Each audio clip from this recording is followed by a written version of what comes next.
இன்னைக்கு நம்ம என்ன பார்க்க போகிறோம்னா, நடந்து முடிஞ்ச ஆர்பிஎஃப் எஸ்ஏ கொஸ்டினில் கேட்ட சிம்பிளிஃபிகேஷன் பார்க்க போகிறோம். இதே பேட்டர்ன் தான் இப்போ நடந்த என்டிபிசிலையும் கேட்டாங்க. இப்போ வரப்போகிற group D undergraduate level என்டிபிசிலையும் கேட்பாங்க. எப்படி கொடுத்துறான்னு பாருங்கள். 15625/4 பவரில் வந்து -3/2 இன்ட்டு 5/2 பவரில் வந்து 5 டிவைடட் பை √4 உள்ளே வந்து பார்த்தீங்கன்னா 625 பவரில் வந்து -3ன்னு கொடுத்துருவாங்க.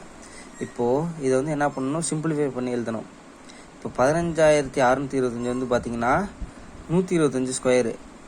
4 வந்து பார்த்தீங்கன்னா ரெண்டோட ஸ்கொயர் பண்ணால் 4 வரும். அப்போது ஹோல் பவரில் என்ன பண்ணிக்கலாம், 3/2 இங்கே 2ன்னு இதை எழுதிட்டோம்னா இந்த 2ஐயும் கேன்சல் பண்ணால் இது பவரில் -3ன்னு வந்துடும்.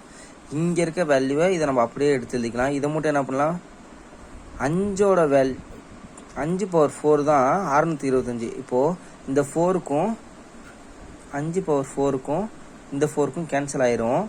அதுக்கப்புறம் மீதி இருக்க -3 மட்டும் இங்கே அப்படியே இருக்கும். ஓகேங்களா?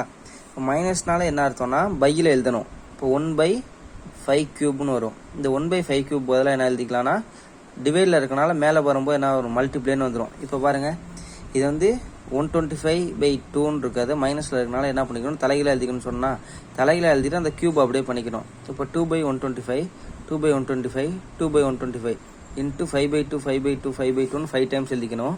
இன்ட்டு நம்ம இங்கே இந்த 1/5ன்னு வந்திருக்கு பார்த்தீங்களா, இந்த 1/5க்கு பதிலாக என்னென்னு எழுதிக்கலாம்னா 5 × 5 × 5ன்னு எழுதிக்கலாம். ஓகேங்களா? இப்போ இந்த 3 5க்கு ஒரு 125 கேன்சல் பண்ணலாம், இந்த 3 5க்கு ஒரு 125 கேன்சல் பண்ணலாம். இது 2 5க்கு பதிலாக இதை கேன்சல் பண்ணிங்கன்னா மீதி ரிமைண்டிங் 5 மட்டும் இருக்கும். இந்த மேலே 3 2 இருக்குது, கீழே 5 2 இருக்குது. அப்போ 3 2க்கு 3 2 கேன்சல் பண்ணிங்கன்னா மீதி 2 2 மட்டும் இருக்கும். இப்போ இது ரெண்டத்தை மல்டிப்ளை பண்ணால் 4, இங்கே ஒரு 5 இருக்குது, 4 × 5 வந்து 20. அப்போ 1/20 தான் ஆன்சர். இப்போது எல்லாமே இந்த மாதிரி தான் கேட்குறாங்க, கொஞ்சம் பார்த்து கரெக்டாக போட்டுக்கோங்க.